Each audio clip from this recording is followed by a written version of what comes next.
I'm Sharon McCullar. I'm the curator at Silent Wings Museum. We're having a crazy day. Someone is drilling outside my office. I am not sure what's happening right now, but anyway, so we're happy that all of you guys are, can anybody hear me at all? Crickets? Okay. I can hear you. Okay, sorry. I'm just going to keep on going and hope this works. It's a bummer that you all can't be here to hang out with us, but we totally understand, and we're going to make the best of it and make do and make it work. What I'd like to do is share with you just a bit about what the Silent Wings Museum has been able to do in the last year or so. Some of the kind of the bigger projects we do, of course, all of those exhibit changes and programs throughout the year, but there are a couple things that we were hoping to show off to y'all during the reunion that we're going to show off to you via a slideshow. So bear with me and I will share that first screen and it'll work out just grand. Here we go. All right, can everybody see that slideshow, we hope? Certainly can.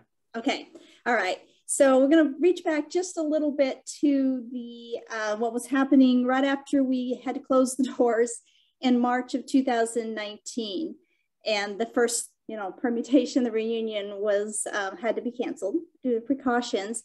But what we were able to do is take a step back, and myself and my graduate intern and Eddie Grigsby, our assistant museums manager, we took a good look for just a few minutes after I had our panic attack, and decided there were some things that we could do behind the scenes that are very difficult to accomplish when we have people in the gallery and we're not able to do some of that. So we really took advantage of that COVID-19 closure to make something happen, two things happen that really needed to be done for collections care and for collections management and general museum responsibilities.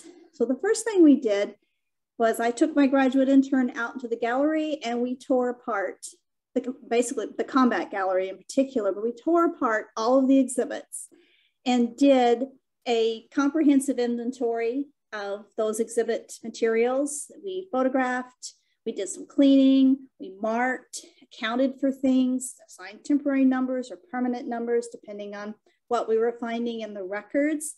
We built some mounts that were needed to kind of support some things to make sure that they were going to have a good, nice life on exhibit. And the photographs you see here are some of that activity that we were doing while we were marking and while we were taking the mannequins apart and then putting them back together, which was no small feat. And poor Eric had to do some mannequin yoga to make those things go back together. And we did a lot of sewing. I always force my graduate interns to learn how to use the sewing machine. And then Eddie forces them to learn how to use a drill and saw and stuff. So we try to make sure that everybody knows those basic skills when they leave us. And so Eric got to learn how to use a sewing machine, which he was very good at.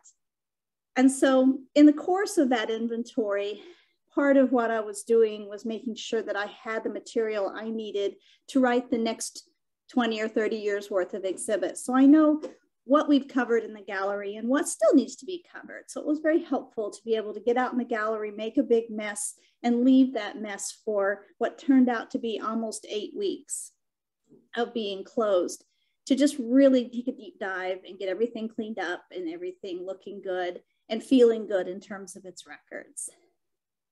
So the other thing that we were able to accomplish because of being closed and because of being able to get out into the galleries and leave our tools out and just work for days on end on a specific project was to be able to put stands underneath anything that had wheels in the exhibits.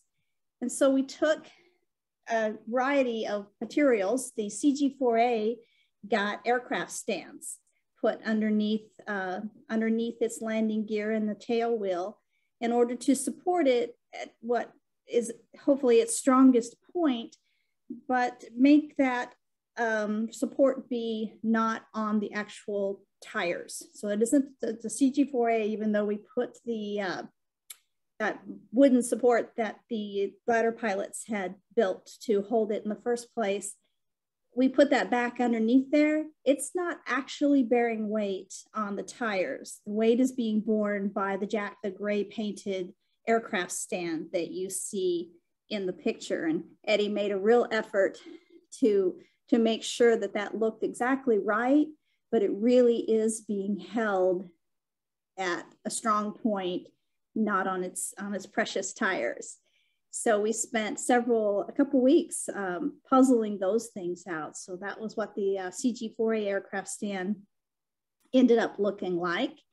And then the tail wheel got a similar stand, and we chose not to put the wooden box back underneath it because we want it to look like it's flying a little bit, to give it some air underneath it. And so now she's suspended in the air, if you will, on those 3 strong points, but not sitting on that original gear anymore. And that's one reason that we don't go inside the glider, because we know that now she really is sitting on a couple kind of dangerous pivot points, if you will. But we want very much for that exhibit to be correct. And so we made that decision to put those aircraft stands in and get her supported in a way that we felt would be sustainable for the next 20 years or so. Put custom stands underneath the L-bird. The aircraft jacks weren't really necessary for that, and they're a little bit expensive. So Eddie fabricated some custom wooden supports and put them underneath those strong points in the wheel structure and the tail structure of the little L-bird. So again, it looks like she's sitting on her wheels, but she really isn't. And she's carefully supported at that point where we feel comfortable supporting her with a wooden stand. Did the same thing to the Jeeps in the gallery and inside the CG4A, used just commercially available jack stands and painted them army green like we do everything else, and gave those 2 Jeeps the support that they needed so they weren't sitting on those period appropriate tires, and they just look a whole lot better. They don't have flat tires anymore. And even if the tires aren't actually viable, they don't look bad. So we got those stands. Those stands are also sitting on some wooden supports so they don't dig into our carpet, making our exhibit space a little bit more versatile when we get ready to move something. And then Eddie built custom stands for the howitzer so that it would be properly supported and carefully supported at what we felt was his strongest point. And the Nebelwerfer also got stands and braces to hold it in place without sitting on its period hardware. So better support equals better collections care. It extends the life of tires and gear structures, reduces a lot of that stress, and it just looks right. So we were happy to be able to accomplish that during our closed time in 2019 and make that happen. And what I want to do, if you'll bear with me for just a moment. So the other thing that we were able to accomplish last year, and it was a grant-funded project. It was something that we got grant funding. We also got some in-kind donations to accomplish it through the CH Foundation and Allison Aircraft, Lubbock Aero, Gary Bradley, and the Hangar Fellow. We were able to get the cockpit and the doors and the egress doors of the CG4A reskinned, completely stripped and reskinned. And we accomplished some repairs to the struts with the instruction that we were given by Mr. Allison and Mr. Bradley. And that entailed quite a lot of work. The cockpit in particular, the skin fabric on the cockpit had really aged from the time that it was put on there, starting to shrink and buckle and stretch. People, unfortunately, had pushed their fingers through certain parts of it, certain places, and it was really brittle. And so that kind of damage just mushrooms over time. So it began in March of 2019 and really didn't get everything buttoned back up again until March of 2020. First thing I had to do was to remove that cockpit from the CG4A. the very skilled persons at Lubbock Aero really understood that they were working with what to us was an irreplaceable, one-of-a-kind artifact. And so they took a lot of care. There was some banging and some harsh words said when things wouldn't come apart quite a while, but they were so careful to get that glider, to get that cockpit off of there and onto that forklift with no damage and a minimal amount of angst from me. I just had to stand back and watch it happen. They got it removed, and then they took it to a setup at a nearby hangar where Mr. Allison and Mr. Bradley actually did the reskinning work, because there are chemicals involved and materials and a progression of events that would have been very difficult to do if we had set them up some sort of workspace in our gallery. And so they spent, I think it was all told, however long that was, 6-8 months of really working on that CG4A cockpit. And so you can see that they pulled it all off of there, did a little work on the structural components, and proceeded to do the reskinning. There's another picture of us concernedly looking on, because I've never seen it quite that way before. And it was really neat to see the structure revealed. And Mr. Allison really had a good time, I think, getting a good hard look at the structure really close up. And then he, of course, prepared it and did all of that work that has a lot of detail to it to get it ready for the actual skin to be reapplied. Of course, back in the day, it was a cotton fabric that was stretched over the CG4A fuselage and a framework, and then shrunk with moisture. What we used for this project is the modern polyester aircraft fabric, which was stretched over the structure and then heat shrunk. It was also stitched on with the appropriate procedures, but it's a heat shrunk product rather than a moisture shrunk product.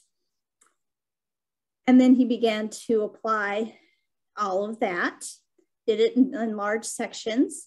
I don't know if I have a slide of it. Now he did let us try our hand at the heat shrinking, let us do a little section, and then he, actually did the section over again appropriately. And he also showed us what he was doing. So he demonstrated what he was going to be doing with doping. He showed us how to apply a patch, which came in handy later on when we were repairing those struts ourselves in a house. So he was very helpful and very nice to educate us quite a bit on the process, the materials, and his decision-making process for accomplishing the work. So he's heat shrinking that polyester aircraft fabric. It just looked so good when he got done with that. That was in April of 2019. He also did some mechanical repairs to the plexiglass cockpit structure. There were some places that had just been kind of taped over and some cracks that had formed. That one chunk on the right side of your screen had completely come out and just been set back in and taped over. And he actually drilled holes and stitched that plexiglass panel back in place, an appropriate aircraft repair for that material and for that location of the damage. And so he really worked hard and really respectfully, like everyone else did, to make sure that he was doing the work that needed to be done in as appropriate and a gentle way as possible. And then he applied all those layers of dope. There are about 13 layers of dope, clear and a tinted one for UV protection. There's a green tinted layer, some other clear coats. And that's one reason that we sent it off to another location, was because we knew that was going to take a long time and he needed to work at his own pace to make that happen. And it's a very smelly process. So that happened all off site. And then she was finished in August of 2019, which was great. That was a nice day to go over and see the finished product and see how good she looked and how well the color was going to match, and it just matched beautifully. He worked really hard to get that color matched appropriately. And then she came, we had put a temporary cockpit on. The unskinned cockpit had been applied to the CG4A glider, so she wasn't just hanging out there without a nose. Temporary cockpit, different manufacturer, a little bit of angst getting it to anchor on there, so we felt like it could sit there for as long as it needed to, about that 6 months that it needed to sit there. And then, of course, the Lubbock Aero guys came back, removed the temporary cockpit, put it back in its exhibit location, and then brought our cockpit back. And she did fit through the door. I was afraid she wouldn't. I was worried. But they brought her back to us and reattached it with a minimum of squished fingers and harsh language being used. She went back together very easily. One thing I didn't mention at the beginning was that, of course, Lubbock Aero had to disconnect all those cables that are running to the control surfaces. And so when they brought that back, they reattached and to a certain extent retentioned the control cables. So there was an hour's worth of work that they put in to make her get back together again. And you see how well the color is going to match as it gets closer to being matched up. He also reskinned the doors and the egress doors, those triangular emergency doors on the side. So everything got put back together. We were actually open again by then. So we worked around some days when we were closed to make that happen. And then we set to work patching the struts. There was some damage from people putting their fingers through it. I don't know why people do that. And it was very brittle. It was very brittle, but Mr. Allison had showed us the process and given us the leftover materials. And so we very carefully marked all those places that we wanted to patch. And then myself and Eddie and our graduate intern at the time commenced to following Mr. Allison's instruction and applying patches to the struts of the CG4A glider. It would not pass any kind of inspection. It would not be airworthy, but we jolly well got those holes repaired. So she looks so much better now. And I wish you could see her this week, but when you come next year, it'll still be looking really good, and you'll be able to see the fruits of the labor for the contractors and the grant funded work, as well as what our crew was able to accomplish. And there's some more bits of the patching process, doing the heat shrinking and putting those coats on. We didn't do 13 coats, but getting that color to match up just as well as we possibly could. And there she is in all her glory. I took that picture in April 2020. It was kind of a cloudy day, but so that's something that we were able to accomplish last year. And that's very much due to the support of the World War II Glider Pilots Committee as a committee of the Silent Wings Museum Foundation to get that grant and to accomplish that task. And so that's the sort of thing that we're able to do kind of behind the scenes that feeds the work, that feeds what you see as a visitor to the museum. You see a CG4A glider that's looking really good. You see aircraft and vehicles that are sitting up, look like they're sitting on their wheels, but they're not really sitting on their wheels. And so those are things we're able to accomplish with your support and make that sort of thing happen. Let me stop sharing here if I can. Oh, yay, I did it. Okay. I think that's just about my talking time left. So if anybody has any questions, we do have a lovely video, Sharon talking about caring for collections, but it's been on Facebook, so I'm not sure you want to see that. Does anybody have any burning questions about what we've been up to? Sharon, this is Gary. First of all, I just want to say thank you for all the support you give us on the research team. Incredible support from the museum. And Sharon is not only the curator of the museum, but she's a researcher for us as well. I have a question. Is this still the only known fully restored CG4A?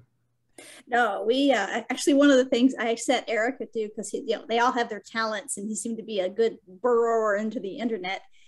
He found 6 other, what we would consider, 5 other, what we would consider complete CG4A restorations in the United States, in Europe, and in United States, Europe, and Great Britain. And we have a list that we give out at the front desk. He also found, I think it was about 20 partials all over the place. You know, if it was on their website and they said they had a partial cockpit, we put it on the list. So we do hand that out to folks to point out that, you know, we have our pride and joy, and we have the one in the combat gallery, we have the unskinned cockpit and the Griswold nose, and we have all kinds of cool stuff. But there are other people who are boosting the signal and telling the story with beautifully restored gliders that were restored by the National World War II Glider Pilots Association, by the glider pilots themselves and their supporters. So there are others, but ours is the best. Okay, thank you very much. Okay, I think we have some questions for Sharon. Okay. Did she see her Q&A? Yeah, it's probably on your Q&A screen. I'm looking. Oh, okay. Sorry. Likelihood of a CG4A being made airworthy. Seeing as how most of the ones that were restored were made from bits and bobs that were pulled out of barns and wreck sites. Probably not. I don't know. I can ask, someone asked where you can see a complete CG4A. I can email the list that we made, or maybe I'll email it to Patricia. Maybe it can be posted as part of the symposium. We have that information sheet's available.